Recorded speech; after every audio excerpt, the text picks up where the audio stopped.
Los ladrillos de la democracia ecuatoriana. La democracia ecuatoriana inicia con el militarismo como herederos de un proceso emancipador, pero luego fue necesaria la acción civilista liderada por Rocafuerte y Gabriel García Moreno, quienes afirmaron la unidad nacional. Es por eso que se analizarán tres momentos claves y su impacto en la construcción de la democracia ecuatoriana, así como los desafíos y limitaciones que han enfrentado el país en todo este proceso. A través del recorrido histórico pretendemos comprender la evolución de la democracia en el Ecuador y los factores que han moldeado su desarrollo hasta la actualidad, pues es bien sabido que la construcción de la democracia en Ecuador ha sido un proceso largo, gradual y complejo. El primer momento que hablaremos es la Constitución de 1830, pues este es un punto fundamental en la historia política del Ecuador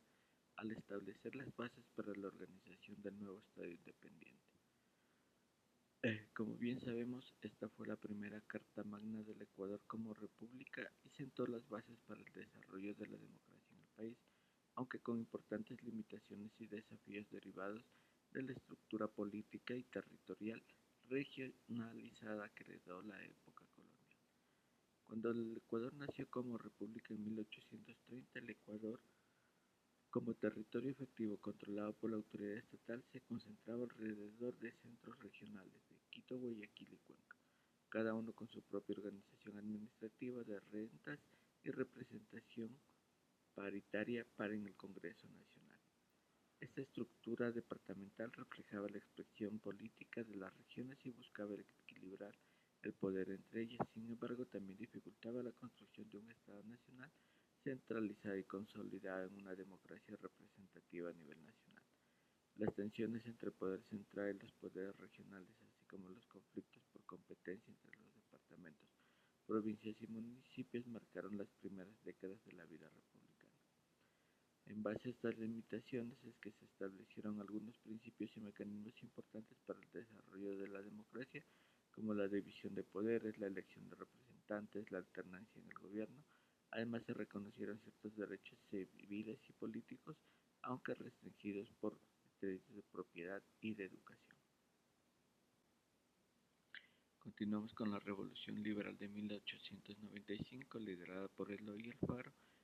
la cual representa un quiebre significativo en el sistema de gobierno y una lucha por la consolidación de principios democráticos,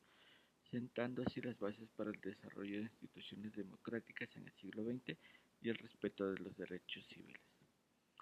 Autores mencionan que la revolución estuvo motivada por varios factores que reflejaban la insatisfacción de amplios sectores de la sociedad ecuatoriana, como el sistema político imperante de la época, los regímenes autoritarios y la falta de representación política para diversos grupos sociales fueron elementos detonantes que impulsaron a los liberales a buscar un nuevo cambio radical en la estructura del poder, marcando el objetivo de instaurar un sistema político más inclusivo, respetuoso de las libertades individuales. Entre los principales aportes fueron la promoción de servicios democráticos, la defensa de derechos civiles, el fortalecimiento del Estado laico y la modernización del país. Alfaro y sus líderes comprendieron que la implementación de un Estado laico y la modernización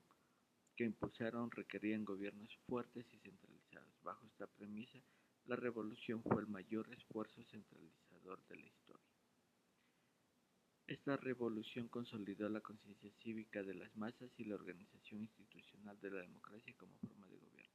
contribuyendo a la constitución de una identidad nacional basada en los principios de libertad, igualdad y solidaridad. Además, impulsó importantes obras de infraestructura que contribuyeron a la integración nacional y al desarrollo económico del país. Entre estas obras destaca el ferrocarril que unió la Guayaquil con la sierra, especialmente con Quito. Sin embargo, es importante señalar que la revolución también enfrentó limitaciones y desafíos pese a los esfuerzos por ampliar la participación política y fortalecer las instituciones democráticas.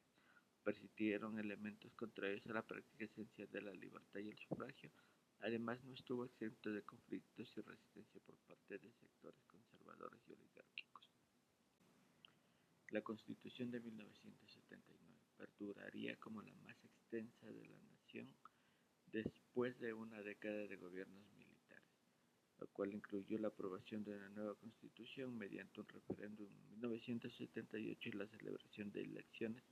para integrar el Ejecutivo, el Congreso y los organismos seccionales en 1971. Esa constitución sentó las bases para el desarrollo de un sistema democrático representativo, introduciendo bases significativas como el sufragio directo, la eliminación del requisito de propiedad para ejercer la ciudadanía y la incorporación de mecanismos de democracia directa como la consulta popular. Sobre todo estableció un marco legal que garantizaba los derechos fundamentales de los ciudadanos, sentando las bases para una sociedad más justa y equitativa. Además, esta constitución y la ley de los partidos políticos aprobadas en la Carta Magna buscaron institucionalizar y regular la actividad política del Ecuador. Los partidos políticos de 1978 otorgaron a los partidos el poder de la representación ciudadana frente al Estado, convirtiéndolos en la base del sistema político y estableciendo requisitos de funcionamiento como contar con un número mínimo de afiliados y una presencia nacional en al menos 10 provincias. Todo esto porque se buscaba reducir la proliferación de partidos políticos y fortalecer su institucionalidad, por lo que se entiende como las bases de la institucionalización de un sistema político multipartidista en Ecuador, fomentando la competencia política y alternancia en el poder, aunque sus objetivos no se cumplieron plenamente en las décadas siguientes. A pesar de los desafíos heredados como la compleja situación económica y la resistencia a los políticos tradicionales, el retorno a la democracia del 79 marcó el inicio de una nueva etapa de la historia política ecuatoriana.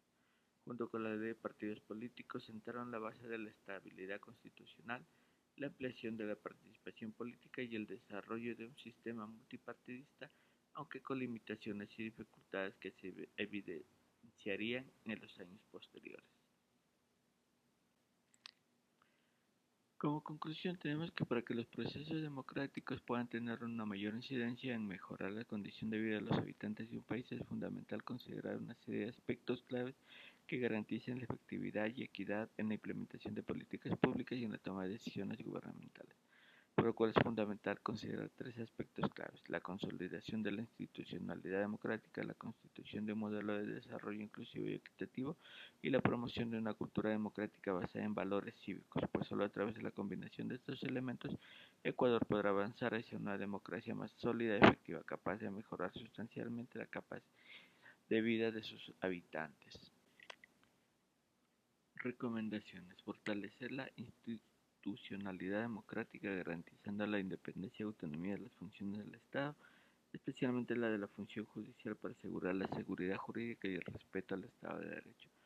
Promover una mayor participación ciudadana en la toma de decisiones y en el control de las acciones gubernamentales, fomentando mecanismos de democracia directa y representativa. Pero para que se logre esto se debe diseñar un sistema político inclusivo que represente la diversidad social, cultural y regional del país, evitando la concentración del poder en grupos minoritarios o élites económicas.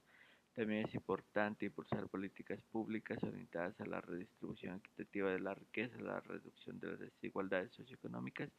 y la garantía de cubrir las necesidades básicas de la población en el plano básico de la educación, salud, vivienda y un trabajo digno.